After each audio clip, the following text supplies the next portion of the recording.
Guten Morgen miteinander. Es ist ein besonderes Vorrecht, dass wir eidgenössischen Dank, Buß und Betttag feiern. 3 Sachen sind besonders an diesem Tag.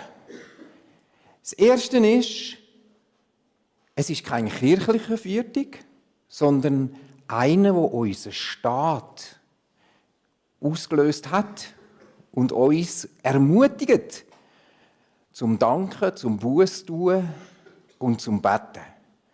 Das ist sehr Besonderes. Das Zweite, was besonders ist, es heisst eidgenössischer Dank, Buß und Betttag. Aber verantwortet wird der Tag jeweils von den Kantonen. Und das ist eigentlich besonders. Und das Dritte, was besonders ist an diesem Tag, es ist der älteste Feiertag, den wir haben als Schweiz. Und weil es ja kantonal ist, habe ich gedacht, es ist vielleicht gut, wenn wir auch noch reinhören, was der Kanton St. Gallen so sagt zum dem eidgenössischen Dank, Buß und Betttag. Der Kirchenpräsident Martin Schmid schreibt im Bettagsmandat Folgendes: Unser Land, unsere Gemeinden müssen Orte sein, in denen Freiheit nicht nur zum Individualismus führt, sondern zu einer Wertegemeinschaft, einer Caring Community, die füreinander da ist. Es braucht Wertebildung und Wertevermittlung. Die deutsche Philosophin Edith Stein sagte, der Kern aller Menschenbildung muss religiöse Bildung sein. Die spürbare Krise unserer Gesellschaft ist eine Sinn- und Wertekrise. Der eidgenössische Dank, Buß- und Betttag lädt alle zur Besinnung ein. Die Politik, die Wirtschaft, die Kirchen, die ganze Gesellschaft. Halleluja, Amen. Das ist doch wirklich das, was man eigentlich auch denkt. Ist ein bisschen gekürzt, ich habe noch ein paar Sachen weggelassen, sonst wäre es dann viel zu lang gewesen. Aber so wesentliche Sachen, die ich finde, wow, das ist eigentlich wirklich das. Wir merken, wir brauchen einander, wir sind füreinander da. Wir brauchen aber auch unseren Glauben, den wir frei formulieren und zum Ausdruck bringen. Also, es geht heute also um Beten. Aha, gut. Kannst schalten, ich kann es nicht. Jesus sagt in Matthäus 6, 8, Euer Vater weiß, was ihr braucht, noch ehe ihr ihn bittet. Weil wir ja gar nicht beten. Er weiß es ja sowieso. Wieso also beten? Ich glaube, Beten hat etwas ganz Wichtiges für unser Leben zu tun. Eigentlich möchte Gott wissen, ob uns das auf dem Herzen liegt, was auch ihm auf dem Herzen liegt. Und darum ist Beten gut. Es zeigt aber auch, dass wir abhängig sind von ihm, dass wir das wissen und dass wir die Beziehung zu ihm pflegen wollen. Also, im Gebet geht es nicht in erster Linie darum, dass wir Gott bewegen, sondern es geht darum im Gebet, dass wir von Gott bewegt werden. Und dass uns seine Sicht geschenkt wird, ganz neu. Der Hudson Robinson, ein Theologe aus Amerika, hat einmal gesagt, es ist nicht der Zweck eines Gebetes, Gott zu sagen, wie er sein Universum zu regieren hat. Und Albert Schweitzer hat gesagt, der Afrikamissionar, Gebete ändern die Menschen. Und ich finde das ein interessanter Gedanke. Das Gebet ist eigentlich auch dazu da, dass wir zum Ausdruck bringen, dass es bei uns ankommt, indem dass wir Gott das wieder zurückgeben, unser Herz offenbaren. Eigentlich heisst Gebet, ich stehe zu meiner Ohnmacht. Ich sage Jesus meine Not. Und ich lasse Jesus mir dienen. Und dann glaube ich und vertraue ich darauf, dass Jesus jetzt etwas macht, wo zu seiner Verherrlichung dient. Nicht das, was ich unbedingt mir vorstelle, sondern das, was zu seiner Verherrlichung dient. Also wir geben nicht unbedingt Anweisungen an Gott, sondern es ist ein Gespräch mit Gott, wo Gott uns zeigt, was ihm auf dem Herzen liegt. Und was ich auch noch interessant finde, es gibt so wie 3 Ebenen von Beten. Das eine ist so die erste Ebene, da geht es um Essen, Trinken, Arbeit, um die elementaren Dinge, Sachen. Das haben wir also in jedem Gespräch haben wir so die Ebenen. Das ist eine Art von Beten. Aber es gibt noch eine Ebene, wo eins tiefer geht. Das ist dann, wenn wir Gott sagen, was wir gesehen haben, was wir beobachtet haben. Das, was passiert, wo wir merken, Herr, das ist wichtig. Und es gibt noch eine dritte, tiefere Ebene. Und das ist die Ebene der Gefühle. Dort, wo wir Gott auch unser Herz spüren lassen. Und wir Gottes Herz spüren. Was wir sagen, was uns zutiefst freut, aber was uns auch schmerzt. Die 3 Ebenen haben wir in jeder Beziehung, auch zwischenmenschlich. Aber die Ebene haben wir auch bei Gott. Bleiben wir doch nicht nur einfach auf einer Ebene stehen. Und darum ist es gut, dass wir einen Tag vom Gebet haben, wo wir uns ganz neu darüber nachdenken.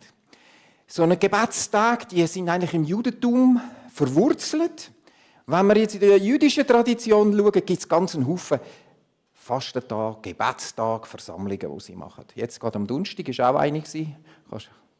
Das war in Jerusalem an der Klagemauer. Ein Gebet. Und es ist interessant, es ist im Hinblick auf den Jom Kippur, den Versöhnungstag. Wir schauen mal ein bisschen rein, wie das so tönt.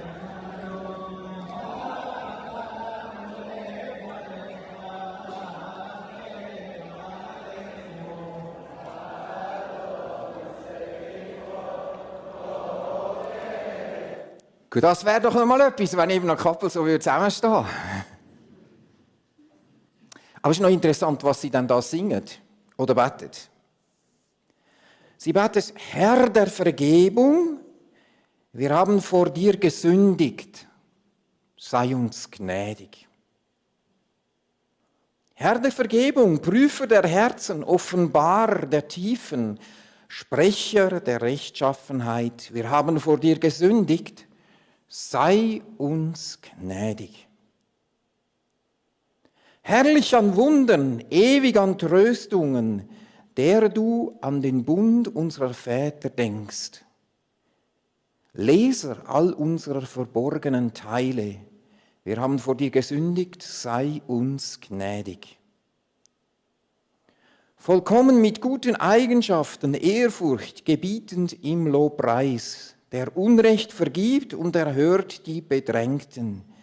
Wir haben vor dir gesündigt, sei uns gnädig.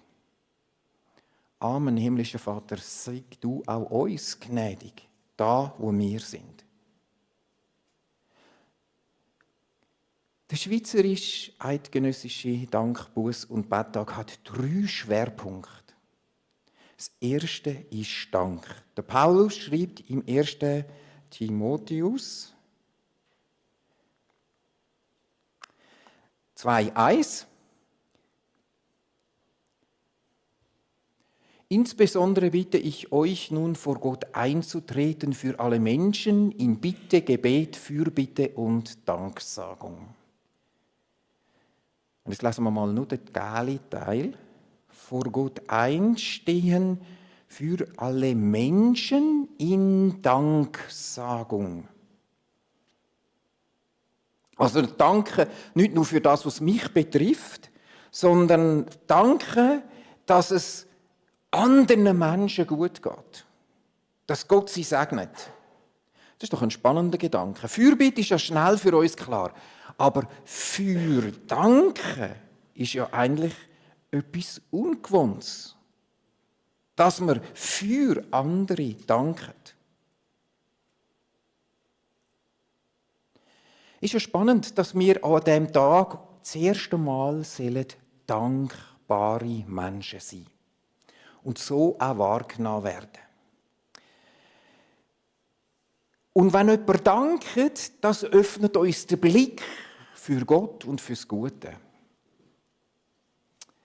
Ich finde das sehr spannend in einer Bibelgruppe, wo ich in Uznach dabei bin und in Schmeriken war, da hat es immer wieder Leute gehabt, die haben auch gedankt für das Vögel, das sie am Morgen gesehen haben, wie die schön gesungen haben oder für die schönen Blumen. Zuerst ist mir das ein bisschen wie fremd vorgekommen, aber mit der Zeit habe ich gemerkt, wow, das gibt mir ganz einen neuen Blick. Einen neuen Blick für das Schöne im Alltag. Und ich denke, das ist ganz wichtig, weil wenn man das hört, wie jemand dankt für das, inspiriert uns das, auch das Schöne wieder zu wahrnehmen vom Leben. Die Faszination vom Leben wahrzunehmen und zu teilen, ist etwas ganz Wichtiges. Der David sagt ja und ermutigt seine Seele im Psalm 103, Lobe den Herrn, meine Seele, und vergiss nicht, was er dir Gutes getan hat. Also in dem, dass wir miteinander Danke sagen, können wir wieder einen neuen Blick bekommen für das, wie gut Gott ist. Und das sollen wir heute machen. Dankbarkeit hat auch Auswirkungen bei uns und im Zusammenkommen miteinander. Im Psalm 22,4 heißt es, dass Gott unter dem Lobpreis thront von seinem Volk Israel. Und so etwas haben ja der Paulus und der Silas erlebt, im Gefängnis in Philippi. Sie haben Gott angefangen loben und dann sind ihre Fesseln aufgesprungen.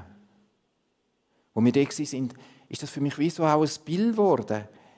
Wenn wir Gott loben, dann kann er unsere Fesseln, die uns nicht physisch, aber sonst vielleicht gefangen genommen haben, gesprengt werden. Im Danken können wir wieder einen neuen Blick bekommen für Gott und seine Gegenwart. Und Gott ist gegenwärtig dort, wo wir ihm Danke sagen. Und so können wir eigentlich jetzt auch wieder danken für all das Schöne, was wir hier im Toggenburg haben. Vielleicht, wo schon viele gar nicht mehr sehen.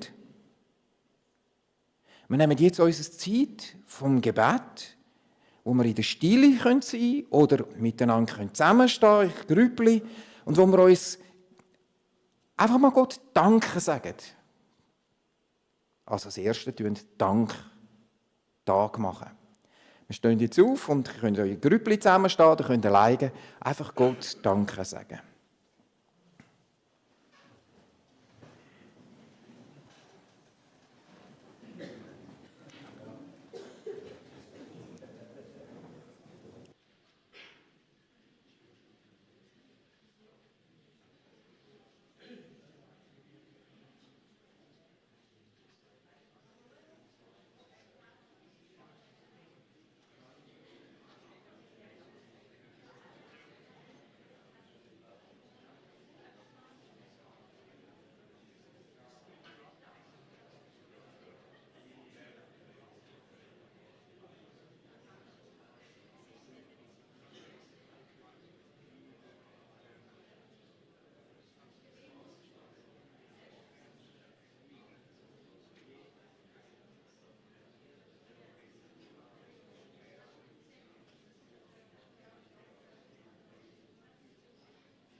Amen.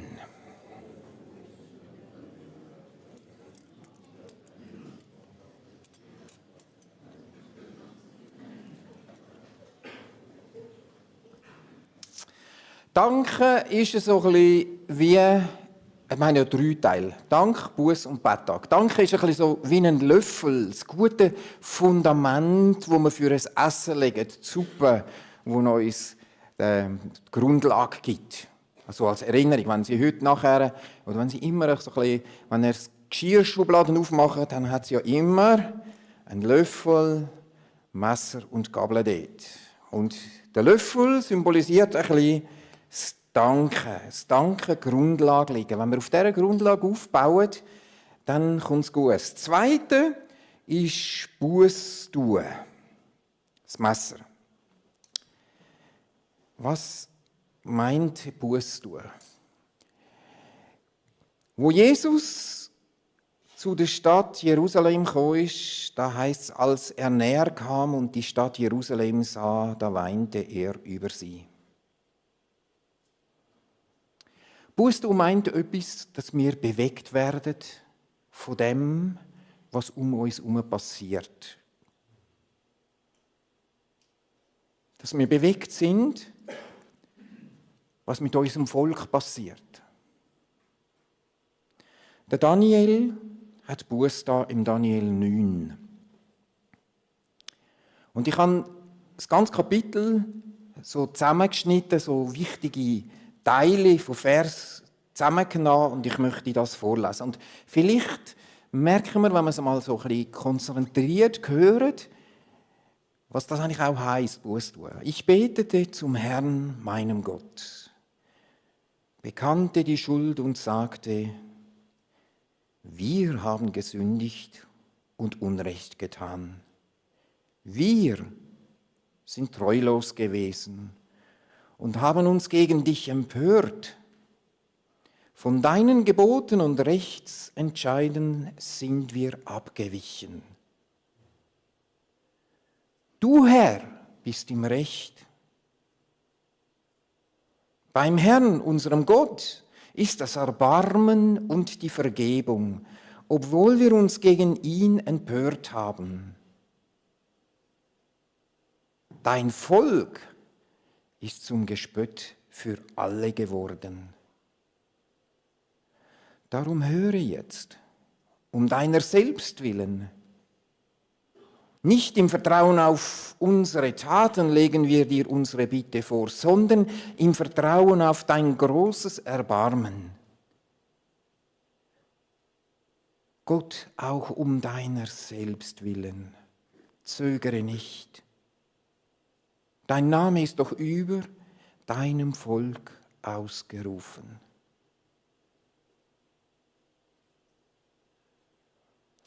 Während ich also in meinem Gebet sprach, da kam Gabriel und sagte, Daniel, ich bin ausgezogen, um dir klare Einsicht zu geben.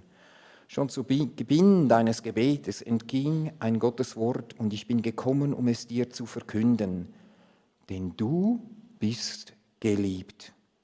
Achte also auf das Wort. Der Text bewegt mich. Am Daniel, er klagt nicht über das Volk, die anderen, sondern er sagt mir alle. Und was ihn am meisten bedrückt, ist, dass die Ehre von Gott verloren gegangen ist. Das Volk von Gott zum Gespött worden ist. Und eine spannende Antwort vom Gabriel, dem Engel. Er sagt, du bist geliebt. Jesus sagt in der Offenbarung 3, dass er vor der Tür steht und klopft. Und er wartet, dass wir Türen aufmachen. Er rennt unsere Tür nicht ein. Er möchte eingeladen werden. Und so ein Gebet von Daniel ist eine Einladung. Gott, komm du jetzt dahin. Verändere du uns. So steht Jesus auch da in Toggenburg. Und er sehnt sich danach, dass die ganze Allianz, all die Menschen, die da auf ihn vertrauen, sagen, Jesus, komm du ins Stockenburg. Komm du noch mehr mit deinen Engeln ins Stockenburg. Schaff da wieder Raum, dass deine Kirchen und die Kirchen wieder zu Ort werden, wo deine Ehre im Mittelpunkt steht. Wo es um dich geht. Eine zweite Person, die in der Bibel einen Buß da hat, war der Nehemia. Und ihn hat die Not auch persönlich betroffen. Und er hat angefangen, in die Stille zu gehen und hat gebetet und hat gebetet für das, was da abläuft, dass Jerusalem, das so über dem Volk, über dem Namen von Gott so unehr ist. Und als ihn dann der König gefragt hat, was er machen soll, hat er genau gewusst, was. Das heisst, er hat monatelang dafür gebetet. Vielleicht ist das auch so etwas von uns, wo wir in schwierigen Situationen sind. Vielleicht ist das eine Zeit vom Warten, wo Gott möchte, dass wir parat werden, auf ihn zu hören, mit ihm unterwegs zu sein, hören, was ihm auf dem Herzen liegt, tut. Manchmal ist es eben so ein bisschen wie ein Messer. Manchmal sind es so spannungsvolle Zeiten schwierig. Vielleicht sagt uns auch Gott, gewisse Sachen sollst du abschneiden oder trennen. Das ist nicht gut. Buß tun heisst, vor Gott zu kommen und zu sagen, ich möchte gerne wissen, was dir für uns auf dem Herzen liegt. Und es tut uns leid, dass wir als Nation uns so weit von dir entfernt haben und dass Kirchen auch in unserer Gesellschaft kaum mehr eine Rolle spielen. Wir wollen jetzt das in einer Gebetszeit tun, aber nicht in Grüppli, sondern einfach jeder für sich stillen. Wir nehmen uns Zeit zum Beten.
Herr der Vergebung, Prüfer der Herzen, Offenbarer der Tiefen, wir haben vor dir gesündigt, sei uns gnädig.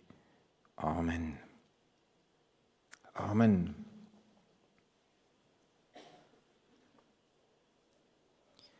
Der dritte Teil, wo wir aufgefordert sind, ist zu beten. Der Paulus schreibt, man soll für eine Regierung beten, für den Staat, die auch Verantwortung haben.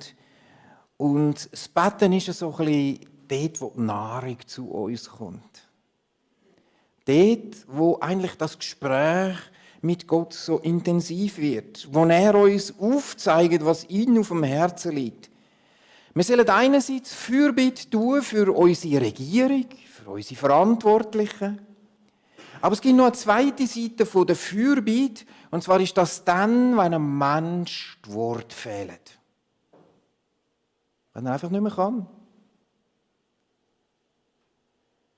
Vielleicht ist dein Glaube auch gerade so ins Stocken geraten. Du findest kein Wort mehr zum Beten.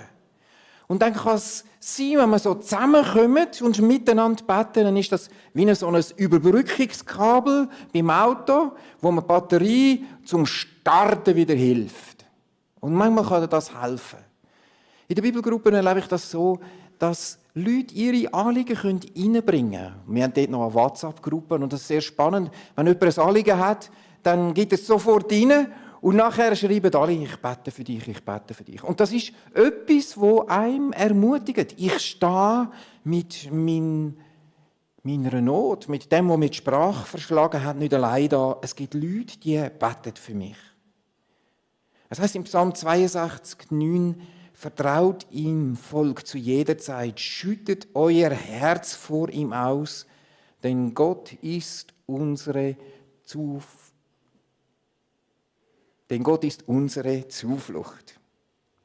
Also wir können einfach Gott unser Herz ausschütten. Vor 2 Wochen bin ich an ein Sterbebett gerufen worden und ich bin da gewesen. Die Person hat geredet, wir haben gebetet, sie hat wieder geredet, wir haben wieder gebetet. Und in dem Miteinandersein hat sich etwas lösen, wieder ruhig werden. Das ist miteinander beten, füreinander da sein, wo Gott wieder uns ganz neu trägt, begegnet und Frieden gibt. Und dabei geht es darum, dass man den Blick wieder neu auf Gott ausrichtet, so wie es im Psalm 25,15 heißt: Meine Augen schauen stets auf den Herrn, denn er befreit meine Füße aus dem Netz. Also das ist ein komischer Vers. Wenn da unten ein Netz meine Füße gefangen genommen hat, dann würde ich runterschauen, wie kann ich da wieder zu dem Netz ausgehen. Aber Gott sagt etwas anderes. Schau zu mir rauf und dann nehme ich das Netz weg. Man braucht Mut. Sagen, ich schaue jetzt einfach auf Gott und er soll mir helfen, damit ich da wieder frei werde. Wenn wir uns zusammenkommen und gegenseitig miteinander beten, dann kann das passieren. Das heisst, unsere Gebetsstunden sollen eigentlich Zeiten sein von der Inspiration, wo ich wieder neu mit überkomme, für was könnte ich eigentlich danken. Oder wo ich merke, vielleicht gibt es auch Sachen, wo ich mich trennen müsste. Und wo ich Nahrung bekomme, weil ich merke, wir können alles bei Gott ablegen.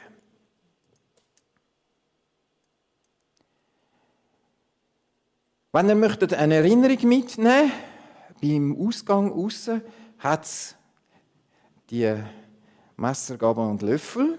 Dürft ihr einen gerne mitnehmen und die Heime aufstellen, um euch daran zu erinnern. Aber natürlich, wenn ihr Geschirrschubladen aufmacht, kommt euch das auch wieder in den Sinn. Es gibt einen Rückklang vom Gebet. Draussen hat es auch einen Zettel, wo die Zusammenfassung von dieser Predigt einfach auch noch draufsteht, dürft ihr auch mitnehmen. Ich habe in den letzten Jahren festgestellt, dass unser Vater so ein Gebet ist, wo vor allem Menschen hilft, die keine Sprache mehr finden. Oder Menschen, die sich nicht getrauen, in Grüppli beten. Wo man einfach miteinander das Wesentliche vor Gott bringt. Besonders für Leute, wo es ganz schwierig ist, habe ich gemerkt, wenn man betet, dein Wille geschehe. Wie im Himmel, so auf Erden. Dass das irgendwie so eine Grundlage ist, die man loslassen kann. Ich lasse jetzt los, dein Wille soll geschehen. Und darum, wenn wir jetzt in der 3. Gebetszeit aufstehen, die können, und das gemeinsame Unser Vater miteinander beten.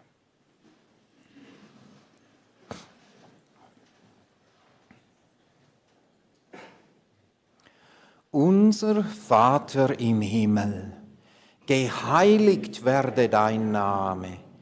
Dein Reich komme, dein Wille geschehe, wie im Himmel, so auf Erden. Unser tägliches Brot gib uns heute und vergib uns unsere Schuld, wie auch wir vergeben unseren Schuldigern. Und führe uns nicht in Versuchung, sondern erlöse uns von dem Bösen. Denn dein ist das Reich und die Kraft und die Herrlichkeit in Ewigkeit. Amen. Amen. Wir singen wieder miteinander.